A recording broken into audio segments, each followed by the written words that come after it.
Hi, I'm Hal Roberts. This is Bridge City News. Here's some of the top stories we've been following. More people have been killed as Israel's ground offensive takes hold. Casualties are not only being reported in the Gaza Strip, but also along the West Bank. Our foreign affairs expert Lisa Daftari stops by with the latest on the war between Israel and Hamas. And it is the fall sitting of the Alberta legislature. We have an update from political reporter Tyler Dawson as to highlights from the throne speech. Your nation, your province,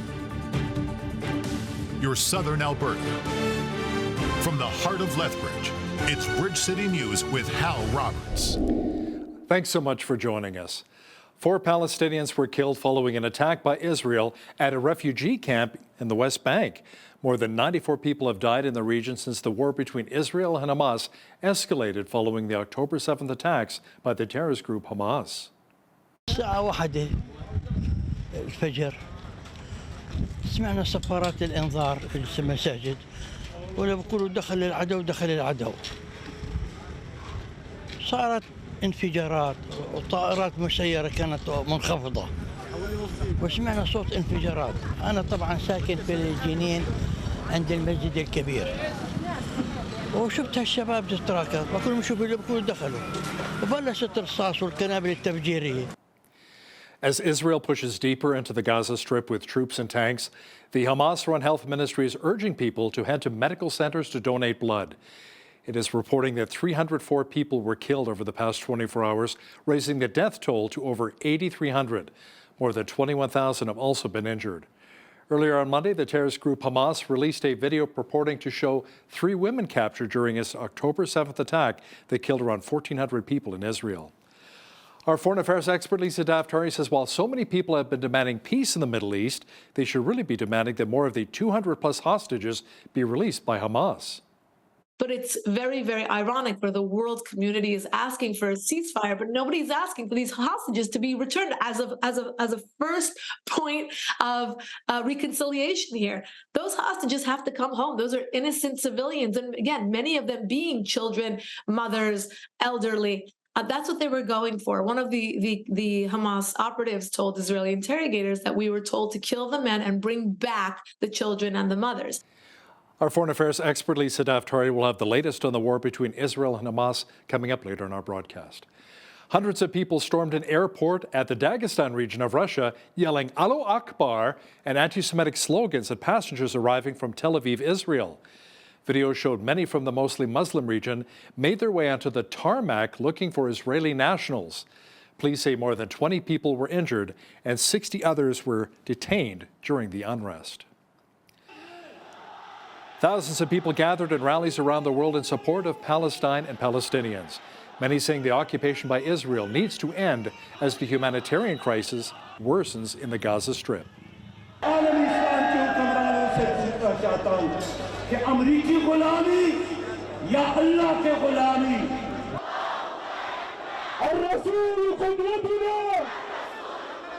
واللي بيتكلم عن الحلول السياسية وحل الدولتين يروحوا يدوروا على حالهم.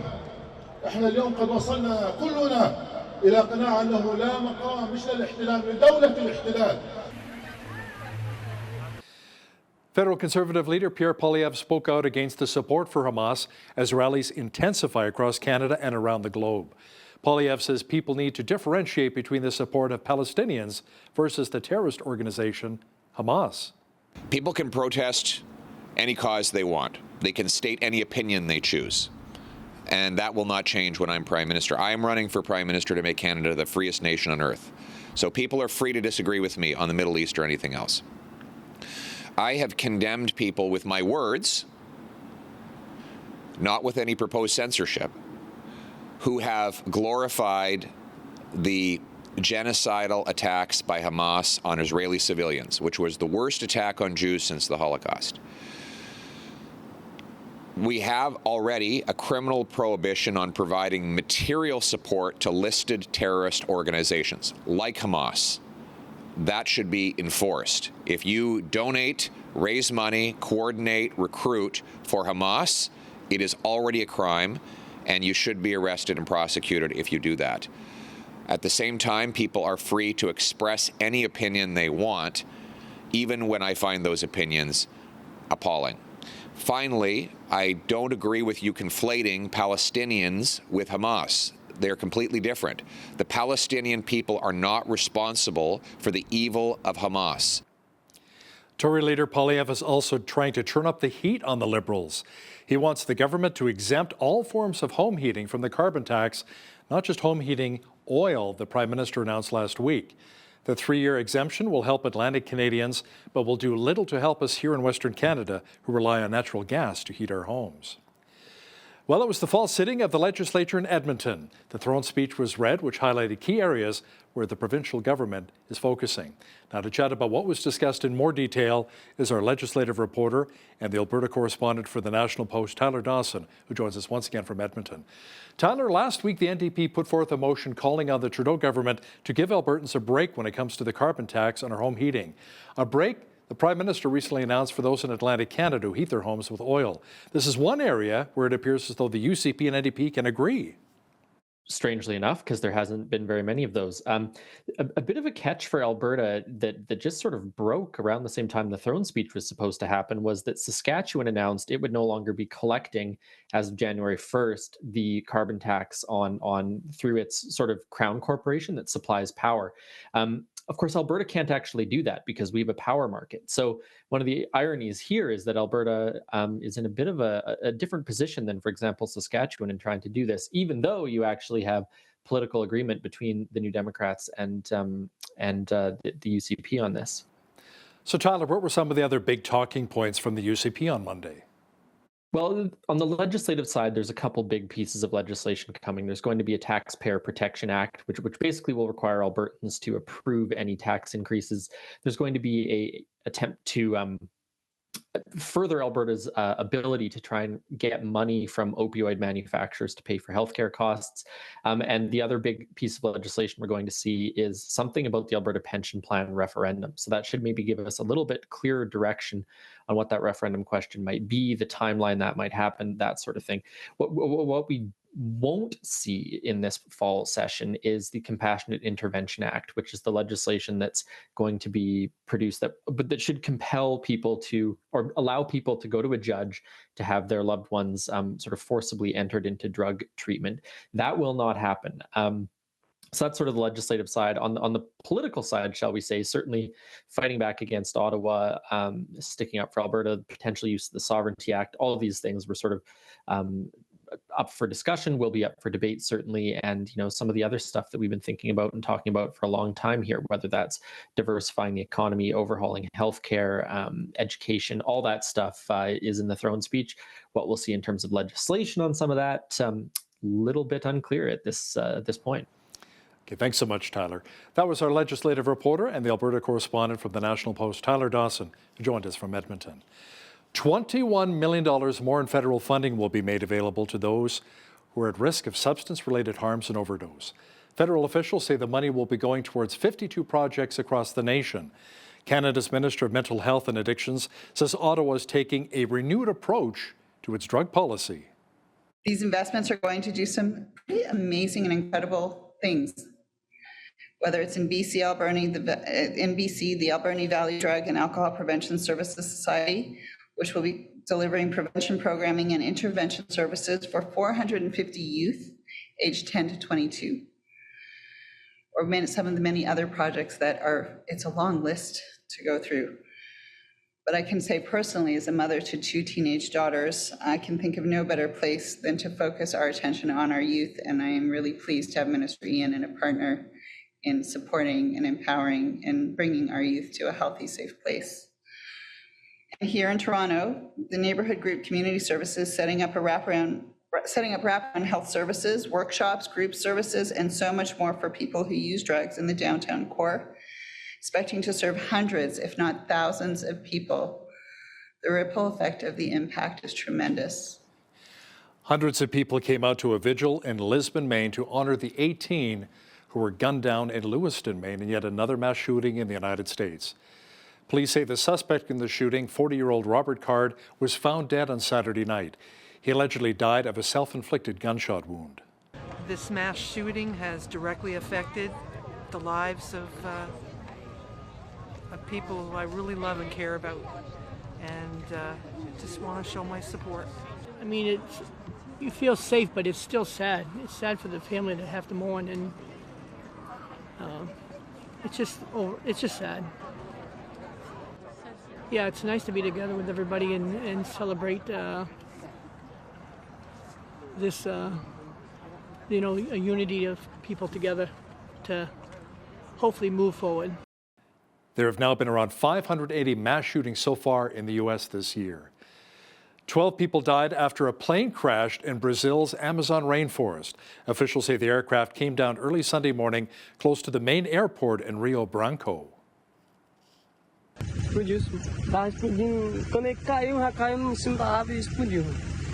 Aí você saiu daqui e foi lá ver. Aí nós fomos tudinho, tá todo mundo lá. You know, with the demand for housing in many regions of Canada outpacing the supply, many potential home buyers are considering an unusual option for housing. BCN's Naveen Day has the details.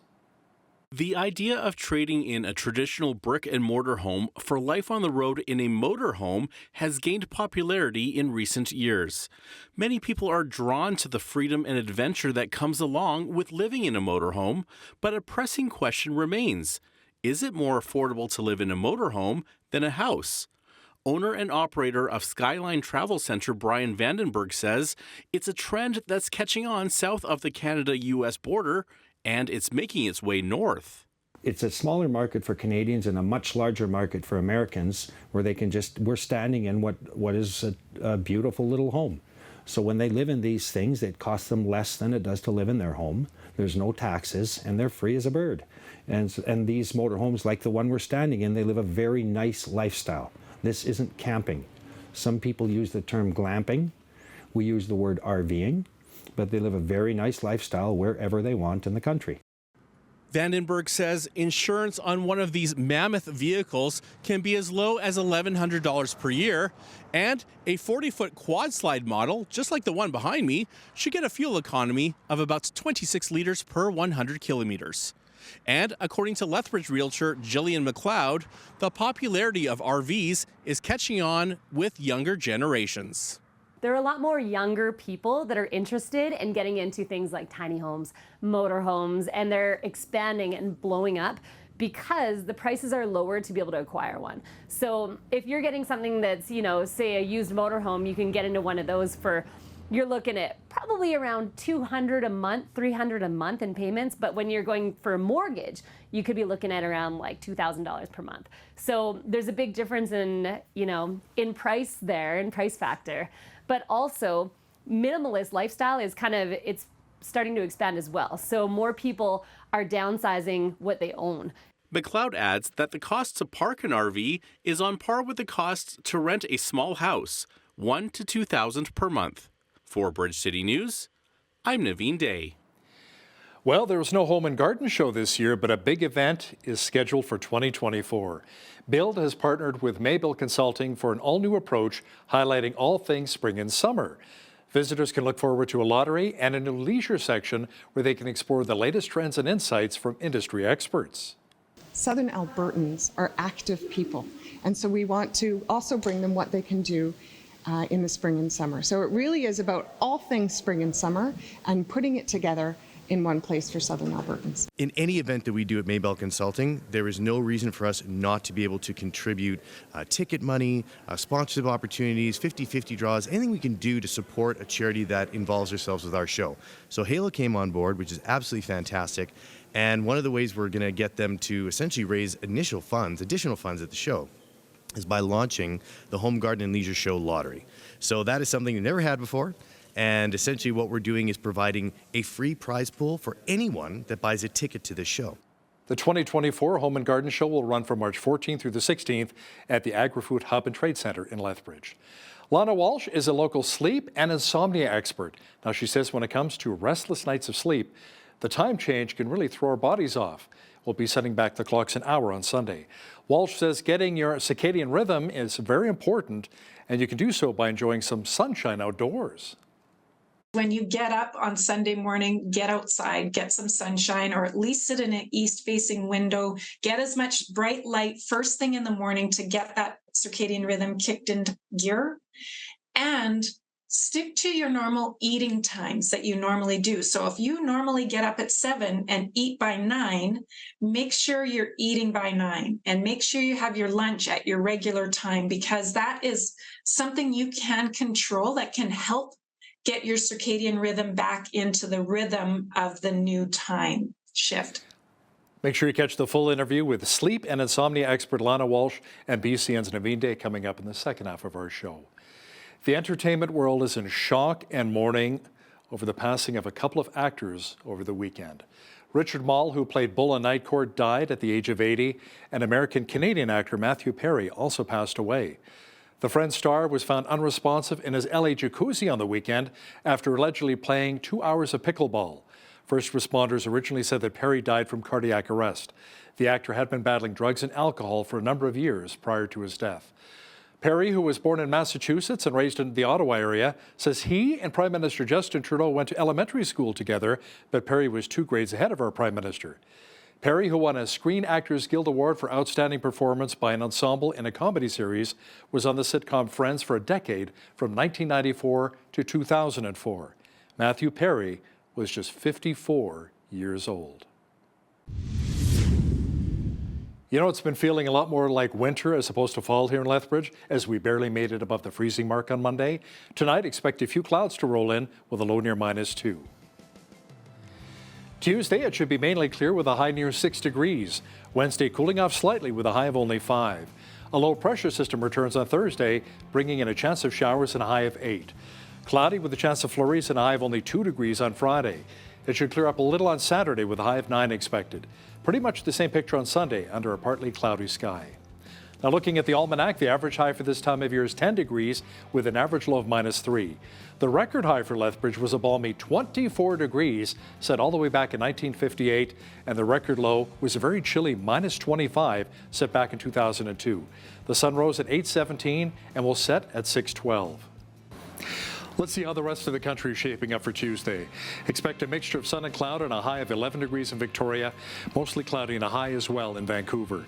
It should be mainly sunny and 4 degrees in Calgary, partly cloudy with a high of 6 degrees for Edmonton. Expect lots of cloud cover and a high of only -2 in Regina on Tuesday, overcast and +1 for Saskatoon. Lots of cloud cover in Winnipeg with a high expected of only -5. Now, the central part of the country, rain and 8 degrees is on tap for Toronto, increasing clouds and a high near 2 degrees in Ottawa. Mainly sunny and a high of 3 degrees for Montreal. In Atlantic Canada, just a few clouds are expected in Fredericton and a high of 5. Clearing at 6 degrees in Halifax. A good chance of showers developing and a high near 5 in Charlottetown. And in St. John's, expect rain with a high of 4 degrees on Tuesday. General Motors has reached a tentative contract agreement with United Auto Workers Union, potentially ending a strike which has plagued GM's auto manufacturing plants. Officials say the new deal would be 4+ years and include a 25% general pay increase along with cost of living adjustments. Cost of living is up. I just went to the store yesterday and I couldn't believe the prices. And I'm like, I just came to the store 3 weeks ago and things are up, like things are steady rising. So therefore, you know, we need this wage increase. Our bargainers did their job. They're going to present us with something and then we get to tell them it was good enough or it wasn't. Meanwhile, a Unifor strike at Stellantis ended as quickly as it began. More than 8,200 workers walked off the job at Stellantis facilities after the two sides failed to reach a deal by a Sunday deadline. The union and company officials continued to negotiate throughout the night, and around 8 hours later, a tentative deal was struck. No details have been released, but Unifor had been pushing Stellantis to agree to the same core economic terms the union reached with the other big automakers. When it comes to profits, Air Canada is flying pretty high these days. The carrier is reporting a $1.25 billion profit in the third quarter. That compares with a loss of $508 million in the same quarter last year. Operating revenue totaled $6.34 billion for the quarter. It was boosted mostly by higher passenger revenues. Air Canada's outlook says its adjusted cost per available seat mile for 2023 is expected to be around 1.5%. That is 2.25% above 2022 levels. Now, here's a look at today's markets. The TSX was up 119 points on the day to finish at 18,856.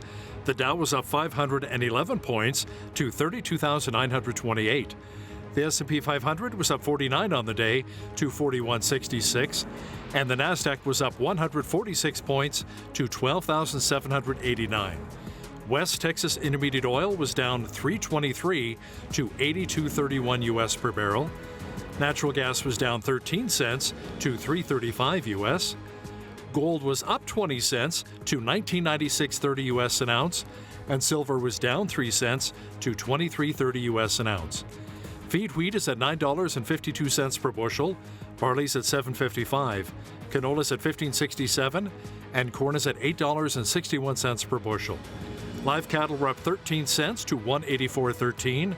Feeder cattle were up 78 cents to $237.68.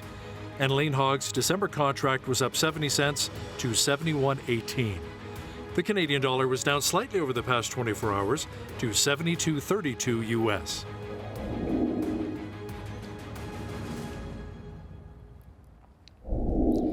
Recapping one of our top stories, $21 million more in federal funding will be made available to support those at risk of substance-related harms and overdose. The money will be going towards 52 projects across the country. Canada's Minister of Mental Health and Addiction says the federal government is taking a renewed approach to its drug policy. We have an update on the war between Israel and Hamas coming up shortly, including the latest if more hostages being held by Hamas have been released. Our foreign affairs expert Lisa Daftari will have details momentarily. Listen, when you see news happening in your community, be sure to drop us an email at info@bridgecitynews.ca. And if you missed any of today's local stories, visit our website, bridgecitynews.ca. Lethbridge Police Service is hosting their first ever Trunk or Treat event on Halloween, taking place at the boat launch parking lot at Nicholas Sharon Park in West Lethbridge and in the parking lot of the Logan Boulet Arena in North Lethbridge, beginning at 5 p.m. Children and youth are invited to come and receive candy from officers in uniform. Watch for LPS vehicles decked out for the spectacular occasion. Henderson Lake Park Run invites all to throw on a pair of runners and participate in a free weekly, computer-timed and recorded 5-kilometer walk, jog, or run. The park run is one of 2,100 park runs held around the world. Dogs on leashes and kids in strollers are welcome too. Park Run begins at the Kinsman Picnic Shelter at 9 a.m. every Saturday. To register, visit parkrun.ca. Big Brothers Big Sisters in Lethbridge is looking for volunteers to mentor children and youth in their various programs. Volunteers commit to 1 visit per week for 1 year. They have many kids that are looking for a big brother or sister. Make a difference in a child's life and start something big. To apply, visit lethbridge.bigbrothersbigsisters.ca. And for more information, call 403-328-9355. Celebrate Recovery is a Christ-centered recovery program for any hurt, hang-up, and habit. This group meets Friday nights at Park Meadows Baptist Church. The evening begins at 7 p.m. with a large group session, followed by small groups at 8 with coffee and dessert at 9. For more information, visit celebraterecovery.ca or call Park Meadows Church office at 403-327-4422. And that's today's Bridge City News Community Calendar.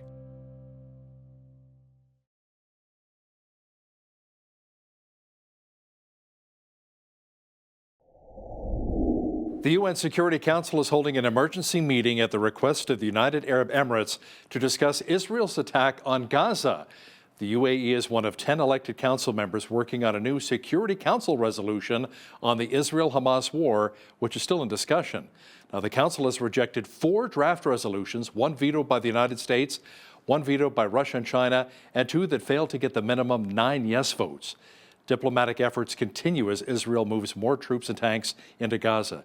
Now, to chat about the war in more detail is Lisa Daftari with the Foreign Desk. She joins us once again from Los Angeles. Lisa, is there any way to potentially stop the ground attack by Israel, which wants to wipe out Hamas? Well, there's a few ways of looking at this. Let's put it all into perspective. The goal of Israel from the get-go in declaring war against Hamas was, of course, in retaliation for the October 7th massacre of Israel. And their goal, as they had put it, was to wipe out Hamas. It was not to decimate Gaza or to kill civilians or to go after homes or churches or mosques or hospitals or anything like that. So that narrative is being completely changed by a lot of different media outlets and a lot of influencers online. Hal, it's horrific to think that people are getting their actual news the same place they get their makeup advice or their real estate advice on social media platforms with people that have 4 or 5 million followers and are dispelling, or I should say, first putting out a lot of these different narratives and then, dispelling the truths that we try to put out in the news. It may be slowed down, and that is by pressure from the White House, first and foremost.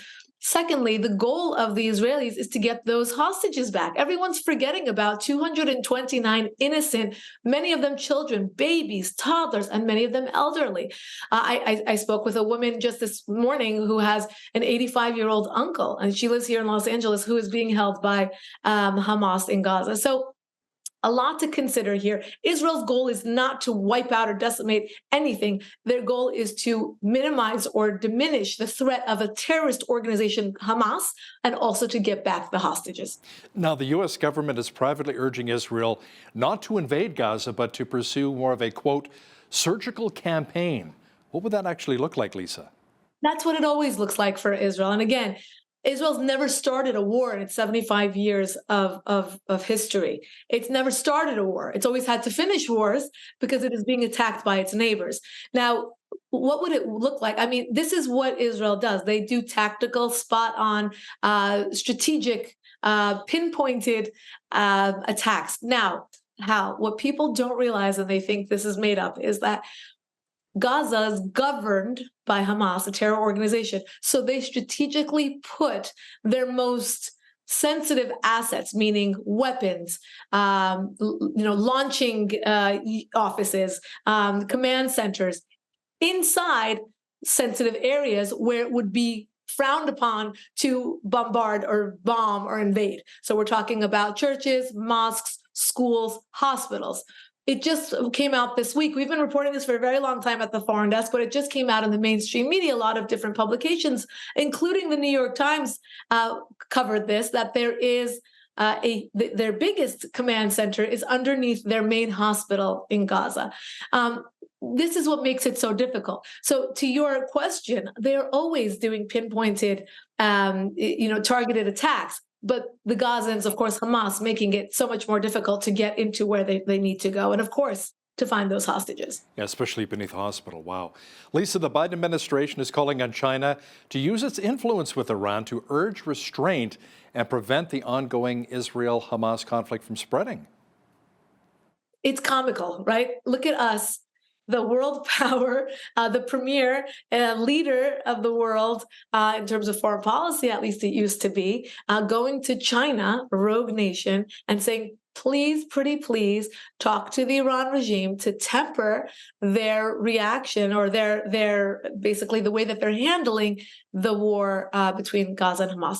The reason for this, Hal, is a few things. First and foremost, is the White House is trying to distance itself from the narrative that the Iran regime is even involved. Why? Because the United States, under the Biden administration, has tried for almost 3 years to wine and dine the Iran regime, to empower them, to embolden them, gave them money, gave them a pass on sanctions that allowed them to earn $60 to $90 billion in their own oil revenue, trading with none other than China. And of course, they're paying all the bills here of all these different terror proxies, including Hamas, Hezbollah, Palestinian Islamic Jihad, the Houthis in Yemen, and the list goes on. So now, basically, the United States is trying to work its back channels and going to China, a rogue nation, trying to say, listen, I know you guys have a newly developed relationship with Iran's regime. Can you guys walk them off the edge? And this is why we are where we are. This is entirely the head of the snake or the octopus. People are giving it different names. The source of the problem is Iran's regime, and of course, the White House complicit in empowering them, emboldening them for the last 3 years, giving them money and allowing them to continue on with their support of these terror proxies. A group of leading House Republicans, Lisa, are concerned that millions of taxpayer dollars meant for foreign aid could actually be funneled to the terrorist group Hamas. Of course it can. Of course it can, and it is, and it does. A few things here. the attack on Israel was not just Hamas. It was a handful of these terror proxies supported by Iran's regime that met with Iran's regime to get money, training, and to carry out this massacre. Now, we give money, the United States gives money to the Palestinian Authority. We give money through UNRWA, the United Nations. And of course, this money is being used in some ways, not on humanitarian aid, because as you can tell, everyone talks about how poor the Palestinian people are. Well, guess who's rich? The leaders of Hamas, the ones living in Qatar, the ones who are freely walking about. And no one talks about the money here. And it's absolutely true. When we give money, this is one of the reasons Donald Trump cut the aid to the Palestinians, not because he is heartless, as many would like to claim, but because he said this is ending up in terrorist hands. For one example, very quickly, Hal, they have a pay-to-slay program. You get paid when one of your family members kills himself in the line of duty, him or herself, I should say. So if you have somebody who's willing to go out there and kill, you get monthly checks. In this last massacre, some of the captured Hamas operatives told Israeli interrogators that they were promised $10,000 on an apartment if they would bring back hostages. I mean, this is what our taxpayer money is being spent on, and that's the absolute truth. So what's the latest with the more than 200 hostages? There have been some recent reports that a few have been released by Hamas. Right. So 2 American citizens, a mother and a daughter, were released and through the Red Cross. They are safe and sound. 2 elderly women whose spouses and family members are still being held hostage were also released. Now, how they were Israelis.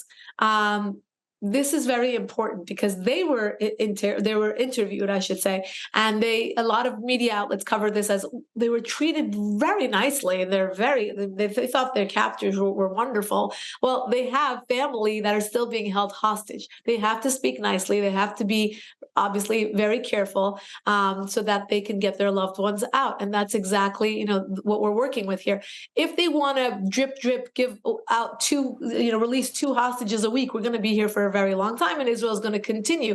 But it's very, very ironic where the world community is asking for a ceasefire, but nobody's asking for these hostages to be returned as a first point of reconciliation here. Those hostages have to come home. Those are innocent civilians, and again, many of them being children, mothers, elderly. That's what they were going for. One of the Hamas operatives told Israeli interrogators that we were told to kill the men and bring back the children and the mothers. It's horrific. They're barbaric monsters. There's no other way to say this. There is no bias in calling out Hamas. There is no bias in calling out these monsters and what they did. Just last night, the news broke that they put a baby in the oven and cooked the baby. I mean, you can't even, this is not even in the movies. It's so horrific what they have done, beheadings and all sorts of things to innocent people. So again, first and foremost, those hostages need to come home. I'm hearing reports of that, but is there any actual proof? Like a baby in an oven and the beheadings? Is there proof of that though? Yes, there is. This I actually heard from the United Hatzalah, is a volunteer ambulance paramedic group in Israel. And I actually spoke to Ali Bir, who's the head of that last night, and he confirmed that he has seen the videos. He walked through many of these sites. He was there when they uncovered this. He will never be the same again. Wow. He had to actually walk through, and when they discovered this, again, it's very difficult what they're trying to do. And there's so many bodies that have not yet been identified because they have been burned so badly. They don't even have any DNA to scrape and to test in order to see who these people are. Last night also, we found out that 2 of the young women that were at that festival, that concert, both of them, I believe, under 22 years old, one of them being a German national, one was beheaded and the other one was also killed. We believe that they were hostages, but now we are told that they were both killed by the hands of Hamas. Lisa, we're seeing anti-Semitism on the rise all over the world, more and more rallies in support of Hamas. There was even a report coming out of Russia that a large mob allegedly stormed an airport yelling Allahu Akbar while hunting for Jews after a flight arrived from Tel Aviv. Yeah, they heard, and I've seen the video. It's all over social media. So if anybody wants the receipts on any of this, go ahead, feel free. If you want to see the receipts on the dead babies and the things like that, those are also available. I mean, your soul will never be the same again, but they are available. This video out of Russia is so scary. How they basically flood the airport. You could see them. They're just coming from all over. And once they find out that this flight landed from Israel, they rushed the escalators to go up, and they were looking to lynch Israelis. I mean, there's so much to unpack here. What does this have to do with policy or land or any? It doesn't. It's pure anti-Semitism. And now the situation in Israel, again, Hamas attacking Israel, has given people some sort of justification to just come out onto the streets of whether it's LA or New York or Russia or Germany or Rome, and to say that Jews should die. That's exactly what they're saying. Wherever in the world you are, if you have Jewish blood, you should be exterminated. That's what they're saying. And it's up to our neighbors to wake up and say this is wrong. I mean, this would not be accepted against any other religion or race. This would not be accepted. And I mean, it's 2023. There's so many times a day when I'm covering this, and I'm like, is this real? Could this truly be that we have colleges in the United States where children are hiding? The students are actually hiding because of the threats, and the school security does not believe that they can protect them. It's horrific, horrific. Lisa, campus police at Cornell University are investigating after horrendous anti-Semitic threats were made toward a kosher dining hall. There were even apparently people advocating for the raping and killing of all Jewish women. Again, it's mind-boggling that this is 2023 and Americans on American campuses. And these are schools, Hal, where they have a large Jewish student body. They feel very comfortable. They have an active social life on campus. We saw this at UPenn. We saw this at Cooper Union, where the kids were hiding in the library because, again, campus police didn't believe that they could keep them safe. And guess what? The librarians offered them to hide in the attic in 2023 in New York City. And now Cornell is the third one this week where there were actual threats. And again, I posted some of these on my Instagram where you can see the threats coming into the school. There's this a chat, and you can see they're saying, if you find one, kill one, slit their throat. I mean, why can't the campuses, why can't they start cracking down on them and expel these students? There have to be consequences. I mean, I know third parties are doing that. They're doxing these students. They're going around. I know there's a group at Harvard University, for example, going around with trucks with the names of the students on the trucks. There are others who are alums of these schools and saying, we will never give one of these students a job. We will keep a list and we will blacklist them. We will never give them. There have to be consequences to this kind of bigotry and hatred. It is disgusting. I mean, how would you trust to be on the same campus with somebody who's asking you to slit someone else's throat because of the religion they were born into? So yes, this is happening, and we're covering it. But again, it's not getting enough attention. It's truly horrific, and I think, and I say this many times a day, this war will eventually come to an end. And of course, there's always bloodshed on both sides, and we try to control that and we try to minimize that as best as possible. But I think one of the hardest aspects of this war is knowing that when this war is over, we will still go back to having these kinds of bigots living among us, this kind of hatred, this kind of anti-Semitism in all of our cities. Lisa, the Biden administration has come under fire for allowing Iran's foreign minister to enter the United States. Hossein Amir Abdullahian was in New York for meetings at the United Nations. Yeah, again, how did we get here, right? So the year 2023, we have a war. We have Iran's regime complicit in that war, but yet we keep giving them honors at the UN. We keep giving a podium at the UN. We keep giving them a voice. We keep giving them more power. And here you have, in the same week that this war is still going on, you have a representative from the Iran regime who is believed to be part of the planning of the Hamas massacre come to the UN and what? Threaten the United States. He basically said if this continues, this escalation continues, there will be consequences for the United States. I mean, again, U.S. taxpayer money to allow him to come to the United States, to be in a hotel in New York City, to have that kind of security. Wow. She's our foreign affairs expert and host of the Foreign Desk. Lisa Daftari, thanks again for joining us today from Los Angeles. Thank you. Thank you for having me.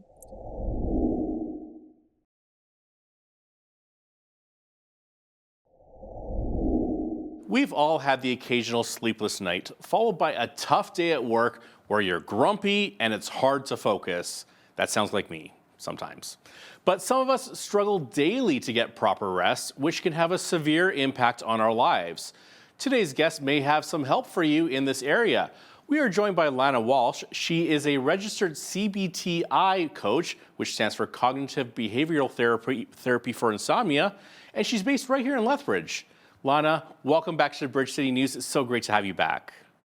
Thank you for having me back. Great. Now, I understand that you personally have experience with struggling with sleeplessness.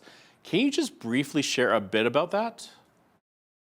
Yeah, I struggled with my sleep since I was a young kid, 12, 13 years old. And it kind of just carried on and got worse and worse as my life went on. And I tried everything, you know, I was on drugs and supplements and all the sleep hygiene stuff. I've tried it all. And it really, truly affected my life every day.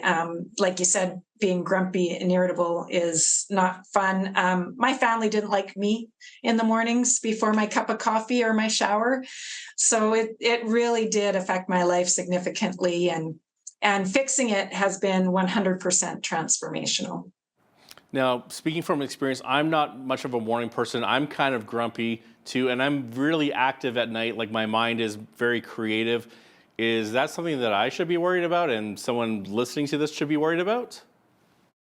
Not necessarily. I mean, we all have a little bit different experience of what our life should be like. And sometimes being a morning person doesn't really work for us. If we have jobs that are more night related, you know, the entertainment industry is a common example. They spend a lot of nights and evenings out entertaining people. So not being a morning person is not really the problem.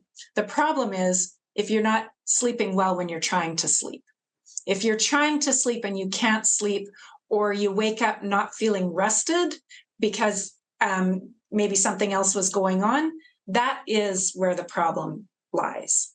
And for someone like me, I wasn't sleeping. I was lying awake staring at the ceiling for hours on end instead of sleeping when I wanted to and needed to. So that made me miserable and anxious throughout the day. So if you're going to bed and you're sleeping when you want to, that's really the most important thing. And being a morning person, well, that's just your personal preference. Well, that's good to hear. Now let's shift back to you now, because you were talking about getting up in the morning and you weren't really pleasant to be around until you had your morning coffee. So can you just tell about how insomnia affected your work and your relationships and your overall health? Yeah, well, it affected my relationships because I was always grumpy. I was just miserable, especially in the morning. And if you even made a joke about me not being a morning person, I might take your head off. Like it was really bad because what bothered me the most about it, what made me so anxious and frustrated, was that nobody understood what I was going through. They just like, oh, you're just being grumpy for no reason. And it wasn't that. It was, I literally was not sleeping at night. I was being awake and staring at the ceiling and tossing and turning and not being able to sleep when I wanted to. And that was so frustrating. And to have people make light of it was a challenge for me. So my relationships, especially my close family, loved ones, were most affected because you take frustration out on them way easier than you do on some stranger. Right? Work was always a challenge because I was late for work a lot because I would hit snooze and snooze and snooze. I'd struggle to get out of bed. And so then I'd be late for work. I'd have lots of days where I couldn't focus. I couldn't think. I couldn't even figure out what I was supposed to do that day. So I'd spend the day, you know, talking to coworkers and, you know, reading all those subscription emails that you get and just sort of trying to get through the day, but not really being fully focused and present and engaged in my work. And health-wise, well, I spent probably 35 years overweight because I couldn't I didn't have the energy to exercise. I didn't have the thought process or the desire, the motivation to go to the gym, to even cook for myself. I can't tell you how many nights I would just have cheese and crackers and wine for dinner because I didn't have anything else in the fridge, and that's all I had the energy to make. So my health suffered in that respect. I couldn't lose weight, and I couldn't get myself to the gym. So those things affect your health when you don't do that. And just on a side note, I've lost 35 pounds and kept it off for a year now that I've been sleeping well. So I feel really great. Well, that's really great to hear. And that analogy of wanting to rip someone's head off, we've all like heard that before, and we laugh at it. Yet we've all felt that too. We've all felt like I just want to, like, you know, like when you haven't had enough sleep. Now, twice a year, we either switch to daylight savings time or we switch back to standard time. And for many people, this seems to affect their sleep patterns. Are there studies that back this up, and do people lose sleep because of the time change? Yeah, absolutely. And I mean, the research out there talks about, how it affects health. Like there's more heart attacks and strokes and hospitalizations and mental health challenges that happen around the different time changes. But it's exactly the same as traveling. It has the exact same effect as jet lag. So when you think about the time change, just think about when you travel somewhere, when you travel one time zone over, that's what's happening on the weekend. And for a lot of us, we do this to ourselves on the weekend by sleeping in and staying up late, and we adjust our schedules every weekend just by changing our schedule from the week. So the biggest thing to note is that it is disruptive because our circadian rhythm, which is our internal body clock, runs on a 24-hour cycle. So when we artificially change that 24-hour cycle, it takes us a day or two to get it back on track. But there are some things you can do, and I'll share those with you later in this interview to help yourself. But yeah, so it definitely does disrupt you. It's impossible not to, because that circadian rhythm runs on, well, part of it runs on light and darkness.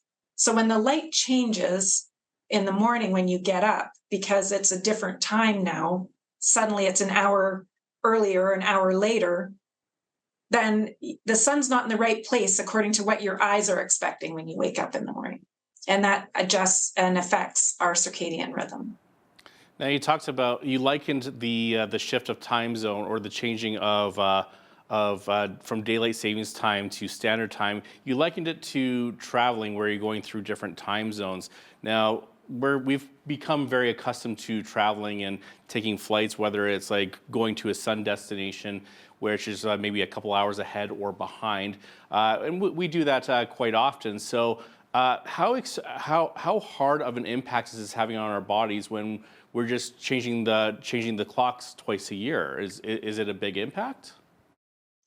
Well, I mean, it has an impact just because it disrupts your cycle for a day or two. They say it takes about 1 day for every hour of time difference for your body to adjust. So it's not a huge impact. And I mean, if we were doing it, every day we started changing our clock back and forth, then yeah, that would definitely have a huge impact. What I think is it has more of a psychological impact than a physiological impact. And that's especially when we spring ahead, it's way worse, because when we spring ahead and we lose that hour, all of a sudden the clock says the wrong time, and it feels, it says the wrong thing, and it feels wrong, and we're just not quite ready, and we've lost an hour, and psychologically we're like, oh my God, I lost an hour. Right? So psychologically, we get worked up by it. And that's one of my tips, is to actually set your clock on Friday night. Turn your clock ahead so psychologically you can go, oh, it's actually this time, because we're really set to a time. It's this time. That's the time I normally go to bed. So I'm going to go to bed at that time. Oh, it's not quite time yet to go to bed. I'm not going to go to bed yet. I'm going to wait. So when you set the clock ahead early, then on the Friday night, you're like, it's 9 o'clock and you normally go to bed at 10. You're like, oh, it's not quite time to go to bed yet, but it's actually 10 o'clock. And so then you get yourself adjusted, a little bit early. So that's one of the tips to use. Now, many people across North America, including here in Alberta, think we should just ditch changing the clocks altogether and stay in daylight savings time. What are your thoughts? I do think we should ditch the changing of the clock, but I think we should stay in standard time. And that's because there's some research out there that for people who live in the western part of the time zone, then they don't have as much sun in the morning as the rest of us do who live more eastern side of the time zone. And so that is also part of disrupting the circadian rhythm. So the standard time has sun at noon in the middle of the time zone. So people on each end are not as affected by it being too much in the morning or too much in the afternoon. The other thing is, for those of us who like night, having that extra hour of daylight in the nighttime is no big deal. But for people who are morning people, that having less light in the morning and more light in the evening doesn't help them at all. It's not as good for them. So, just having standard time and not having this shift back and forth, which does disrupt our circadian rhythms twice a year, would be better to not shift, but sticking with the standard time. Now, you promised me that you have some solutions to help us get our bodies back into the right cycle to sleep normally. Care to share? Yeah, so the first one is, like I shared earlier, change your clock early. Start on Friday night. It's especially important for kids, to get them switching over a couple of days in advance, because you want to be, going to bed maybe a half hour later, getting up a half hour earlier for a couple of days so that when the shift happens, you're ready to get up on time. And the reason why that is so important is because of our circadian rhythm. And our circadian rhythm runs on that 24-hour cycle. And when you get up in the morning and sunlight hits your eyes, it is the kickstart to your rhythm. And that rhythm includes like what time melatonin production starts in the evening and getting your body ready to start cooling down to go to sleep at night. So when we don't go to bed on time or we don't get up on time on Sunday morning, then we're not ready to go to bed on Sunday night on time. And then that makes our Monday morning even worse. So doing that shift early is really important. For adults, actually in the fall, it's pretty simple. You could just stay up an hour later on Saturday night and just get up at your regular time Sunday morning. It's pretty easy because we do have that extra hour. So it's a lot easier. Now, the other thing to do is when you get up on Sunday morning, get outside, get some sunshine, or at least sit in an east-facing window, get as much bright light first thing in the morning to get that circadian rhythm kicked into gear, and stick to your normal eating times that you normally do. So if you normally get up at 7 and eat by 9, make sure you're eating by 9 and make sure you have your lunch at your regular time, because that is something you can control that can help get your circadian rhythm back into the rhythm of the new time shift. And that is true for no matter where you travel, to eat on the time that is in that time zone that you would normally eat at home. And to what degree does fear and anxiety affect our sleep? Like, I know that we all stay up late when we're worrying about things and what's going to happen the next day, but can you just tell us like what degree that affects our sleep? Yeah, stress, anxiety, those are the top reasons people can't sleep. And it's completely normal not to be able to sleep when you're under a lot of stress. Whether that's, work stress, personal stress, or just physical stress, like you're in pain, for example. It's all common reasons to not be able to sleep. But there's another stressor that most people don't think about, and that one is sleep anxiety. And that's being anxious about how much sleep you're going to get, if you're going to be able to go to sleep, if you're going to sleep through the night. Am I going to get enough sleep? How am I going to feel tomorrow if I'm not sleeping? So there's a lot of anxiety that comes with just how much sleep you're going to get and your own belief about sleep. So one of the best things you can do is I would suggest learn meditation, because meditating and helping calm your brain down has been proven to reduce cortisol levels. And that cortisol increase that happens from stress is the big part of why you can't sleep. And of course, the ruminating, the spinning of the mind is also helped by meditation. Now let's talk about diet for a bit. Are there certain foods to stay away from that would affect our sleep? And on the other hand, are there some foods that are good for sleep? Yeah, well, the biggest thing to note about food is that you shouldn't be eating within about a 3-hour window of going to bed. And there's a number of reasons. Digestion slows down after sleep onset. So if you eat too close to bedtime, it can cause indigestion or heartburn, which then can cause difficulty with sleeping. But there's also blood sugar levels that rise and fall. And when that happens too, that can also disrupt your sleep, make you have to get up and go to the bathroom more frequently, which is also not conducive to a good night. So the biggest thing is to be aware of what time you're eating, but then also be aware of the foods that cause you troubles. Like if you, a spicy food causes heartburn, then don't eat that close to bedtime. Lana Walsh is a registered cognitive behavioral therapy for insomnia coach right here in Lethbridge. Lana, thanks so much for being with us today. Thank you so much for having me. I'm Naveen Day on behalf of all of us here at Bridge City News. Thanks so much for watching.